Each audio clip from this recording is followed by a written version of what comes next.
ಆತ್ಮೀಯ ಸ್ನೇಹಿತರೆ, ನಿನ್ನೆ ದಿನ ನಡೆದಂಥ 16/9/2024 ಕಲಬುರಗಿ ಜಿಲ್ಲಾ ಮಟ್ಟದ ಪತ್ರಕರ್ತರ ಸಮಾವೇಶ ಕಾನಿಪಾ ಧ್ವನಿ ಸಂಘಟನೆ ಒಂದರಿಂದ ನಡೆದಂಥ ಈ ಒಂದು ಐತಿಹಾಸಿಕ ಸಮಾವೇಶದ ಕುರಿತಂತೆ ನಮ್ಮ ರಾಜ್ಯದ ಹಿರಿಯರು, ಬುದ್ಧಿಜೀವಿಗಳು, ಕರ್ನಾಟಕ ಕಾರ್ಯನಿರತ ಪತ್ರಕರ್ತರ ಸಂಘದ ರಾಜ್ಯ ಮಾಧ್ಯಮ ಸಲಹೆಗಾರರಾದಂಥ ಜಗಳೂರು ಸರ್ ಅವರು ನಿನ್ನೆ ನಡೆದಂಥ ಕಾರ್ಯಕ್ರಮದ ಕುರಿತಂತ ಒಂದು ತಮ್ಮದೇ ಆದಂಥ ಒಂದು ಇದರಲ್ಲಿ ಬಂದಂಥ ಪ್ರತಿಯೊಬ್ಬರ ಕೃತಜ್ಞತೆ ಜೊತೆಗೂ ಆ ಒಂದು ಕಾರ್ಯಕ್ರಮದ ಆಗುವಗಳ ಕುರಿತಂತೆ ತಮ್ಮ ಮುಂದೆ ಒಂದು ಬೆಳಕು ಚೆಲ್ಲಲಿದ್ದಾರೆ. ಸ್ನೇಹಿತರೆ,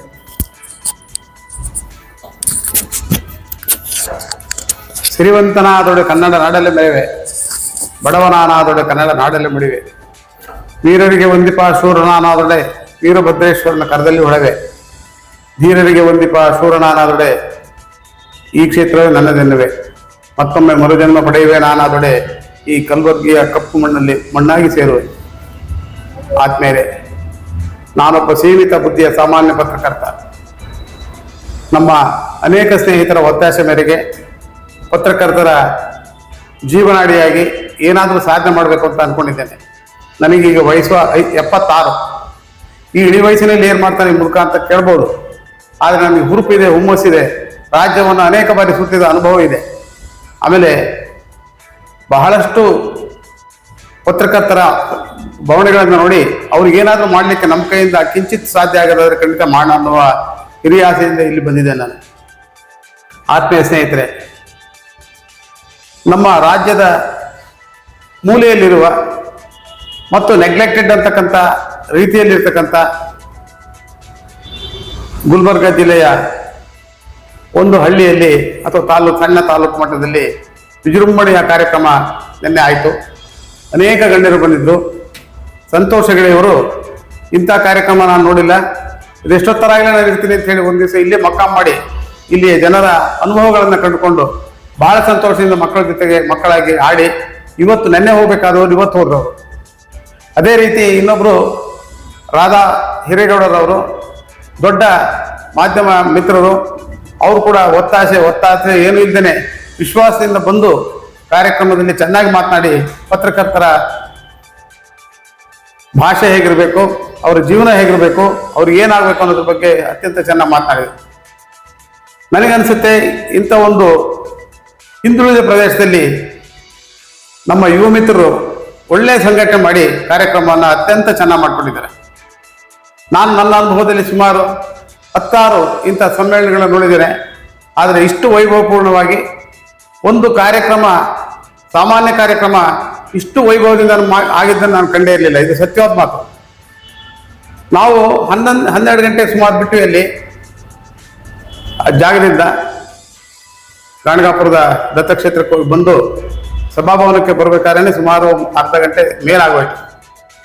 ಆದರೆ ನಮ್ಮ ಹೆಗಡೆಯವರು ಬರುವ ದಾರಿಯಲ್ಲಿ ಇಕ್ಕೆಲಗಳದ್ದು ಜನ ಕಿಕ್ಕಿರಿದು ನೆರೆದಿದ್ದು ಅವರಿಗೆ ಗೌರವವನ್ನು ಕೊಟ್ಟು ಆತ್ಮೀಯವಾಗಿ ಬರಮಾಡಿಕೊಂಡು ನಮ್ಮ ಊರಿನ ಒಬ್ಬ ಹಿರಿಯರೇ ಬಂದಿದ್ದಾರೆ ಅನ್ನೋ ರೀತಿಯಲ್ಲಿ ಸತ್ಕಾರ ಮಾಡಿದ್ದು ಅವ್ರ ಕಣ್ಣಲ್ಲಿ ನೀರು ಬಂತು. ನಾನು ಇವತ್ತು ಹೋಗೋದಿಲ್ಲ, ಇಲ್ಲೇ ಈ ಕ್ಷೇತ್ರದಲ್ಲಿ ನಾಳೆ ಹೋಗ್ತೇನೆ ಅಂತ ಹೇಳಿ ನೆನ್ನೆ ಹೋಗಬೇಕಾದವ್ರು ಇವತ್ತು ಹೋದವರು. ಇದು ನಿಮ್ಮತನವನ್ನು, ನಿಮ್ಮ ಸಂಭಾವ್ಯವನ್ನು ಮತ್ತು ಒಳ್ಳೆತನವನ್ನು ತೋರಿಸುತ್ತೆ. ಇಲ್ಲಿ ಆತಿಥ್ಯಕ್ಕೆ ಅತ್ಯಂತ ಹೆಚ್ಚಿನ ಮನ್ನಣೆ ದೊರೆತಕ್ಕಂಥ ಜಾಗ ಇದು. ಬೆಂಗಳೂರಿನವ್ರಿಗಾದ್ರೆ ಅದು ಸರಿ ಇದು ಸರಿ, ಮೈಮೇಲೆ ಬಂದು ಹಿಂದಕ್ಕೆ ಸರಿ ಅಂತ ನಮ್ಮ ಜನ. ಆದ್ರೆ ಇಲ್ಲಿ ಅವ್ರು ಹಚ್ಕೊಳ್ಳೋದು ಜಾಸ್ತಿ. ಒಂದ್ಸರಿ ಹಚ್ಕೊಂಡ್ರೆ ಪ್ರಾಣಕ್ಕೆ ಬೇಕಾದ್ರೆ ಪ್ರಾಣ ಕೊಡ್ತಾರೆ. ಆದ್ರೆ ತಮ್ಮ ಅನಿಸಿಕೆ ಸಮ್ಮೇಳನ ಕುರಿತಂತೆ ತಮ್ಮ ಮನದಾಳದ ಇಂಗಿತವನ್ನು ತಮ್ಮ ಮುಂದೆ ವ್ಯಕ್ತಪಡಿಸಿ ತಮಗೆಲ್ಲ ಗೊತ್ತೇ ಇದೆ. ಈ ಒಂದು ಸಮ್ಮೇಳನದ ವಿಶೇಷತೆ ಏನಂತಂದ್ರೆ 3 ಜನ ಸ್ವಾಮೀಜಿಗಳು ಒಂದೇ ವೇದಿಕೆಯಲ್ಲಿ ಸೇರಿದ್ದು ಒಂದು ದೊಡ್ಡ ಪವಾಡ ಅಂತ ನಾನು ಭಾವಿಸ್ತಾ ಇದ್ದೀನಿ. ಇವತ್ತು ನಮಗೆ ಕಲ್ಯಾಣ ಮಂಟಪ ನೀಡಿದಂತಹ ಹಿರೇಮಠ ಸಂಸ್ಥಾನದ ವಿಶ್ವಾರಾಧ್ಯ ಮಳೀಂದ್ರ ಶಿವಾಚಾರ್ಯರವರ ಔದಾರ್ಯತೆ, ಬಂದಂಥ ಅತಿಥಿಗಳಿಗೆಲ್ಲ, ಇವತ್ತು ವಿಶೇಷ ಅತಿಥಿಗಳಿಗೆಲ್ಲ ಅವ್ರ ಮಠದಲ್ಲಿ ಊಟ ಬಡಿಸಿದ್ದು ನಾವು ಎಂದೂ ಮರೆಯೋಕ್ಕಾಗಲ್ಲ. ಇದರ ಜೊತೆಯಾಗಿ ನಮ್ಮ ಜೈ ಭಾರತ್ ಮಾತಾ ಸೇವಾ ಸಮಿತಿ ಸಂಸ್ಥಾಪಕರಾದಂತಹ ಶ್ರೀ ಅವಾ ಮಲ್ಲಿನಾಥ್ ಮಹಾರಾಜರು, ಅವ್ರ ಬಗ್ಗೆ ಹೇಳೋದೇ ಬೇಡ. ಒಂಥರ ಮೌನಿ ಹೃದಯದ ವ್ಯಕ್ತಿತ್ವ ಉಳ್ಳಂಥ ದೇವರಂತ ನಾನು ಈ ಸಂದರ್ಭದಲ್ಲಿ ಹೇಳ್ತೀನಿ. ಮಾತೇ ಇಲ್ಲ. ಎಷ್ಟು ಬೇಕು ಇವತ್ತು 5,000 ಮೇಲ್ಪಟ್ಟು ಮಠಗಳನ್ನ ಸ್ಥಾಪಿಸಿದ್ದಾರೆ ಬ್ರಾಂಚ್. ಎಲ್ಲ ಕಡೆ ನಿರಾಶ್ರಿತರಿಗೆ ಅನ್ನ ದೋಸ ಮಾಡ್ತಾ ಇಲ್ಲಿ ಹೆಂಗ್ ಮಾಡ್ತಾರೋ ಗೊತ್ತಿಲ್ಲ, ಒಂದು ಮಾತಾಡಲ್ಲ, ಸ್ಕೋಪ್ ತಗೊಳ್ಳಲ್ಲ, ಬಿಲ್ಡಪ್ ಇಲ್ಲ. ನಮ್ಮ ಕಾರ್ಯಕ್ರಮಕ್ಕೆ ಬಂದು ಅತ್ಯಂತ ಯಶಸ್ವಿ ಆಗೋದಕ್ಕೆ ಅವ್ರು ಬಂದು ಕೂತಿರೋದು ಒಂದು ಕಾರಣ ಅಂತ ನಾನು ಭಾವಿಸೋ ಜೊತೆಗೆ ಇನ್ನೊಂದು ಔದಾರ್ಯತೆ ಅವ್ರದ್ದು ಏನಪ್ಪ ಅಂತಂದ್ರೆ, ಕಾರ್ಯಕ್ರಮ ಮುಗಿದ್ಮೇಲೆ ಒಂದು ಟ್ರಕ್ ಮೋಸಂಬಿ ತಂದ್ಬಿಟ್ಟು ಬಂದಂತ ಪತ್ರಕರ್ತರಿಗೆ, ಸಾರ್ವಜನಿಕರಿಗೆ ಅವರೇ ಖುದ್ದಾಗಿ ಹಂಚಿದ್ದು ನಾನು ಯಾವತ್ತೂ ನನ್ನ ಜೀವನದಲ್ಲಿ ಮರೆಯಕ್ಕಾಗಲ್ಲ ಅಂತ ಈ ಸಂದರ್ಭದಲ್ಲಿ ಅವರಿಗೆ ನನ್ನ ಹೃದಯಪೂರ್ವಕ ಪ್ರಣಾಮಗಳು ತಿಳಿಸ್ತಾ ಇದ್ದೆ. ಅದೇ ರೀತಿಯಾಗಿ ನಮ್ಮ ಜಿಡ್ಗಾ ಮಠದ, ಮುಗುಳ್ಕೋಡ್ ಮಠದ ಮುರುಘರಾಜೇಂದ್ರ ಸ್ವಾಮಿಯವರು ಈ ಕಾರ್ಯಕ್ರಮಕ್ಕೆ ಇನ್ನು 2 ದಿನ, ನಾಳೆ ದಿನ ಒಂದು ದೊಡ್ಡ ಸಿದ್ದರಾಮೋತ್ಸವ, ಒಂದು ಜಯಂತಿ ಏನಿದೆ, ಒಂದು ಉತ್ಸವ ಏನಿದೆ, ಒಂದು ಜಾತ್ರೆ ಏನಿದೆ, ನಾಳೆ ಆ ಮಠದಲ್ಲಿ ನಡೀತಾ ಇದೆ. ಅಂತ ದೊಡ್ಡ ಕಾರ್ಯಕ್ರಮ ಇದ್ರೂ ತಮ್ಮ ವಿಶಾಲ ಹೃದಯದ ಔದಾರ್ಯ ಭಾವನೆಯಿಂದ ನಿನ್ನೆ ನಮ್ಮ ಕಾರ್ಯಕ್ರಮಕ್ಕೆ ಬಂದು 2 ತಾಸು ಮೇಲ್ಪಟ್ಟು ಕುಂತು ತಮ್ಮ ಘನತೆ, ತಮ್ಮ ವಿಶಾಲ ಹೃದಯ ಏನಂತ ಮೆರೆದಿದ್ದು ನಿಜಕ್ಕೂ ನಮಗೆ ಹೆಮ್ಮೆ ತರುವಂತ ಒಂದು ಸಂಗತಿ ಅಂತ ಹೇಳೋದ್ರ ಜೊತೆಗೆ, ನಿನ್ನೆ ದಿನ ನನ್ನ ಪ್ರಾಸ್ತಾವಿಕ ನಡೆಯಲ್ಲಿ ಇಡೀ ರಾಜ್ಯದ 16,000 ಪತ್ರಕರ್ತರ ಪರವಾಗಿ ನಾನು ಏನು ಧ್ವನಿ ಎದ್ಬಿಟ್ಟು ನಿನ್ನೆ ದಿನ ನಮ್ಮ ಲೋಕಾಯುಕ್ತರ ಮುಖ್ಯಸ್ಥರು ಜೊತೆಗೆ ನಿವೃತ್ತ ಸುಪ್ರೀಂ ಕೋರ್ಟ್ನ ನ್ಯಾಯಾಧೀಶರಂತ ನಮ್ಮ ಸಂತೋಷ್ ಹೆಗ್ಡೆ ಸಾಹೇಬರು ಸಾಕ್ಷಿ ಇದ್ದರು, ಜೊತೆಗೆ ಗ್ಯಾರಂಟಿ ಟಿವಿಯ ಮುಖ್ಯಸ್ಥರಾದಂತಹ ಆತ್ಮೀಯರಾದಂತಹ ರಾಧಾ ಹಿರೇಗೌಡರು ಈ ಕಾರ್ಯಕ್ರಮ ಉಪಸ್ಥಿತರಿದ್ದರು. ಅದೇ ರೀತಿಯಾಗಿ ಅಹಿಂಸಾ ಹಾಗೂ ಅನೇಕ ಹೋರಾಟಗಳನ್ನು ತಾವೆಲ್ಲ ನೋಡಿದ್ದೀರಿ. ನಮ್ಮ ಚಲನಚಿತ್ರ ನಟ ಹಾಗೂ ಚಿಂತಕರಾದಂಥ ನಮ್ಮ ಚೇತನ್ ಸರ್ ಅವರು ದೊಡ್ಡ ಮಟ್ಟದಾಗಿ ನಮ್ಮ ಪ್ರಾಸ್ತಾವಿಕ ಮನಗೊಂಡು ಬಂಗ್ಲೆ ನೀನು ಯಾವಾಗಾದ್ರೂ ಹೋರಾಟ ಮಾಡು, ಪತ್ರಕರ್ತರಿಗೆ ಏನ್ ಬೇಕು, ನಾನು ನಿನ್ನ ಜೊತೆ ಇದ್ದೀನಿ, ಅದೆಂತ ಹೋರಾಟ ಆದ ಸರ್ ನಿನ್ನೆಲ್ಲೇ ಇರ್ತೀನಂತ ಅಂದಿದ್ದು ನೋಡಿದ್ರೆ ಈ ಒಂದು ಸಮ್ಮೇಳನದ ವಿಶೇಷತೆ ಭಾಗದಲ್ಲಿ ಅವರ ನಮ್ಮ ಪತ್ರಕರ್ತರ ಜೊತೆಗೂಡಿದ್ದು ದೊಡ್ಡ ಶಕ್ತಿ ನಮ್ಮ ಕಾನಿಪ ಧ್ವನಿಗೆ, ರಾಜ್ಯದ ಪತ್ರಕರ್ತರಿಗೆ ಈ ಸಂದರ್ಭದಲ್ಲಿ ಲಭಿಸಿದೆ ಅಂತ ನಾನು ಹೇಳಕ್ ಇಷ್ಟಪಡ್ತೇನೆ. ಇನ್ನೊಂದು ಪ್ರಮುಖ ವಿಚಾರ ತಮ್ಮ ಗಮನಕ್ಕೆ ತರೋದು ಏನಂತಂದ್ರೆ, ನಿಕೇತ್ ರಾಜ್ ಮೌರ್ಯ ಅವರು, ತಮಗೆಲ್ಲ ಗೊತ್ತಿದೆ, ರಾಜ್ಯದ ಮನೆ ಮಾತಾಗಿರುವಂತ ಇವರು ಚಿಂತಕರು, ಜೊತೆಗೆ ವಾಗ್ಮಿಗಳು, ಅದರ ಜೊತೆಗೆ ಪ್ರಸ್ತುತ ಕಾಂಗ್ರೆಸ್ನ ವಕ್ತಾರರು, ಸಿದ್ದರಾಮಯ್ಯಗೆ ಪರಮಾಪ್ತರು, DK ಶಿವಕುಮಾರ್ ಅವರಿಗೆ ಪರಮಾಪ್ತ. ನಿನ್ನೆ ನಾನು ಪತ್ರಕರ್ತ ವಿಚಾರದ ಬಗ್ಗೆ, ಸಿದ್ದರಾಮಯ್ಯರ ಬಗ್ಗೆ ನಾನು ಗಮನ ಸೆಳೆದಾಗೆ, ಇದೇನಾ ಸಾಮಾಜಿಕ ಅಧಿಕಾರತನ ಸಿದ್ದರಾಮಯ್ಯ ಅವರದು, 15 ಬಜೆಟ್ ಮಂಡಿಸಿದಂತ ಇವರು 2.5 ಕೋಟಿ ಮಹಿಳೆಯರಿಗೆ ರಾಜ್ಯಾದ್ಯಂತ ಉಚಿತ ಬಸ್ ಪಾಸ್ ಕೊಟ್ಟಿದ್ದಾರೆ.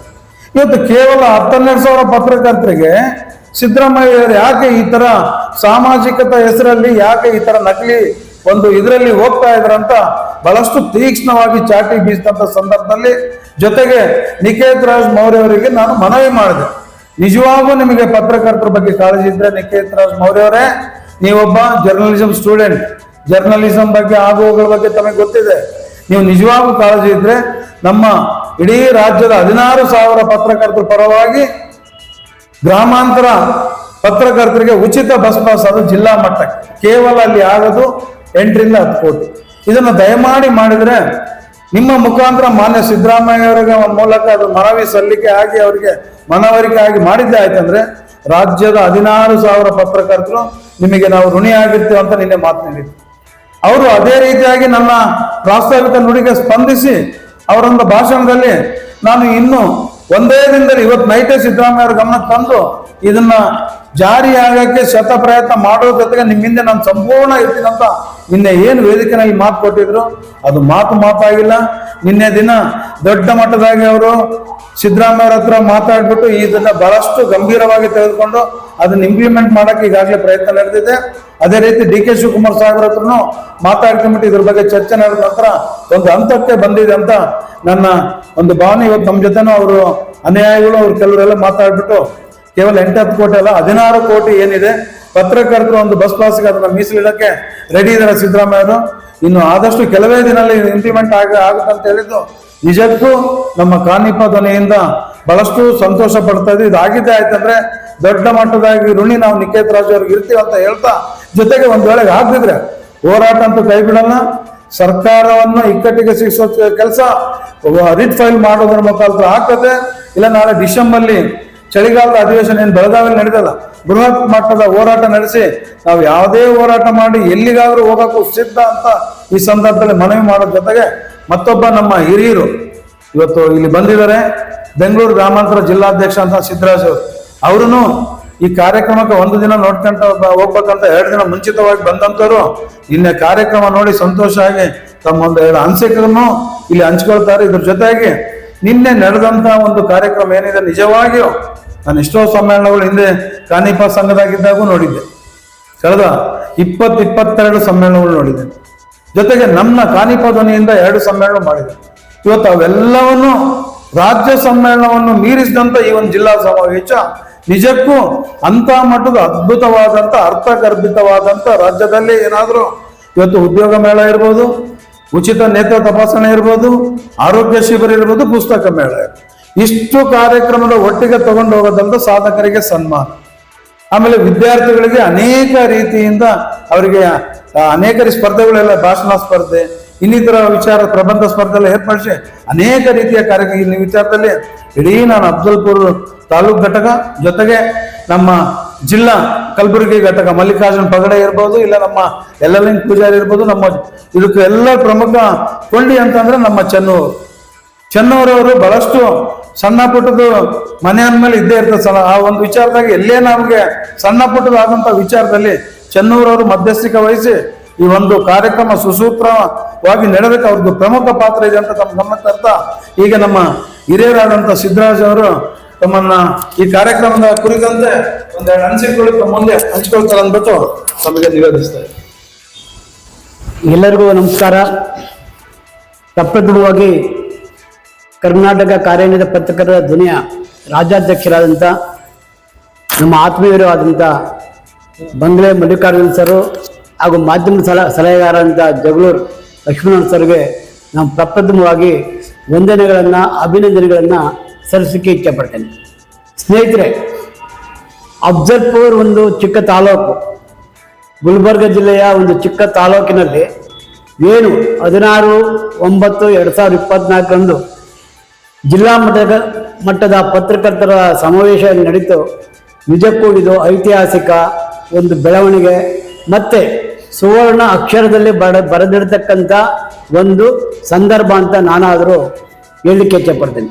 ಸ್ನೇಹಿತರೆ, ಈ ಒಂದು ಜಿಲ್ಲಾ ಮಟ್ಟದ ಸಮಾವೇಶದಲ್ಲಿ ತಾಲೂಕು ಮಟ್ಟದ ಮತ್ತು ಜಿಲ್ಲಾ ಮಟ್ಟದ ಎಲ್ಲ ಪದಾಧಿಕಾರಿಗಳನ್ನು ನಾನು ಮನತುಂಬಿ ಅಭಿನಂದನೆಯನ್ನು ಸಲ್ಲಿಸ್ತೇನೆ, ಮನತುಂಬಿ ಹಾರೈಸ್ತೇನೆ. ಕಾರಣ ಇಷ್ಟೇ, ಯಾವುದೇ ಒಂದು ಸಮಾವೇಶ ಮಾಡಬೇಕಾದ್ರೆ ಅನೇಕ ಎಡರು ತೊಡರುಗಳನ್ನು ನಾವು ಅನುಭವಿಸಿದಾಗ, ಈಗ ತಾನೇ ನಮ್ಮ ಸ್ನೇಹಿತರು ಏನು ಚೆಲ್ಲೂರಿದ್ದಾರೆ ಅವರ ಒಂದು ಮಧ್ಯಸ್ಥರಿಗೆ ಎಲ್ಲ ಮಟ್ಟದಲ್ಲೂ ಕೂಡ ನಾನನ್ನು ನೋಡಿದೆ. ನಾನು ಇದೇ ಉದ್ದೇಶಕ್ಕಾಗಿ 2 ದಿವಸ ಮುಂಚೆ ಬಂದೆ. ನನಗೂ ಭಾಳ ಆಸೆ, ಯಾಕೆಂದರೆ ಹಿಂದಿನ ತಿಂಗಳು 23ನೇ ತಾರೀಕು ನಾವು ಜಿಲ್ಲಾ ಸಮಾವೇಶ ನೆಲಮಂಗಲದಲ್ಲಿ ನಮ್ಮ ಬಂಗ್ಲೆ ಮಲ್ಲಿಕಾರ್ಜುನ್ ಸಾವರರ ಒಂದು ನೇತೃತ್ವದಲ್ಲಿ ನಾವು ಮಾಡಿದಾಗ ಕೆಲವೊಂದು ಅನುಭವಗಳನ್ನು ಪಡ್ಕೊಂಡೆ. ಇಲ್ಲೂ ಅನೇಕ ವಿಧವಾದಂಥ ಅನುಭವಗಳು ಸಿಗ್ತವೆ ಅಂತ ಹೇಳ್ಬಿಟ್ಟು ನಾನು 2 ದಿವಸ ಮುಂಚೆ ಬಂದೆ. ನಿಜವಾಗ್ಲೂ ಸಹ ಒಳ್ಳೆಯ ವೇದಿಕೆ. ನಮ್ಮ ನ್ಯಾಯಮೂರ್ತಿ ಸಂತೋಷ್ ಹೆಗ್ಡೆ ಸಾಹೇಬರ ಆದಿಯಾಗಿ, ಶ್ರೀಗಳ ಆದಿಯಾಗಿ ಅಲ್ಲಿನ ಉಪಸ್ಥಿತಿ ನೋಡಿ ನಾನು ಬಹಳ ಸಂತೋಷಪಟ್ಟೆ. ಇವತ್ತು ಮುಂದಿನ ದಿನಗಳಲ್ಲಿ ನಮ್ಮ ಅಫ್ಜಲ್ಪುರ್ ತಾಲೂಕೇ ಅಲ್ಲ, ನಮ್ಮ ಏನು ಗುಲ್ಬರ್ಗ ತಾಲೂಕಿದೆ ಮತ್ತು ಅಕ್ಕಪಕ್ಕದ ಜಿಲ್ಲೆಗಳು ಏನಿದೆ ಆ ಜಿಲ್ಲೆಗಳಲ್ಲಿರ್ತಕ್ಕಂಥ ಪತ್ರಕರ್ತರು ಎಲ್ಲ ಸೇರಿ ಮುಂದಿನ ದಿನಗಳಲ್ಲಿ ಇನ್ನೂ ಅದ್ಧೂರಿಯಾಗಿ ಕಲ್ಯಾಣ ಕರ್ನಾಟಕದ ಸಮಸ್ಯೆಗಳನ್ನು ನಮ್ಮ ಈ ಒಂದು ವೇದಿಕೆ ಏನಿದೆ, ಈ ಜಿಲ್ಲಾ ಮಟ್ಟದ ಪತ್ರಕರ್ತರು, ತಾಲೂಕು ಮಟ್ಟದ ಪತ್ರಕರ್ತರು ಒಂದು ಕಲ್ಯಾಣ ಕರ್ನಾಟಕದ ಅಭ್ಯುದಯಕ್ಕೆ ತಾವೆಲ್ಲ ಶ್ರಮಿಸ್ತೀರಿ ಅಂತ ನಾನು ಆಶಿಸ್ತಾ, ಇವತ್ತು ನನಗೆ ಬಹಳ ಸಂತೋಷವಾಗಿದೆ ಅಂತ ಮತ್ತೊಮ್ಮೆ ನಾನು ತಮ್ಮಲ್ಲಿ ಹೇಳ್ಕೊಳಕ್ಕೆ ಸಂತೋಷ ಪಡ್ತಾ ಇದ್ದೇನೆ.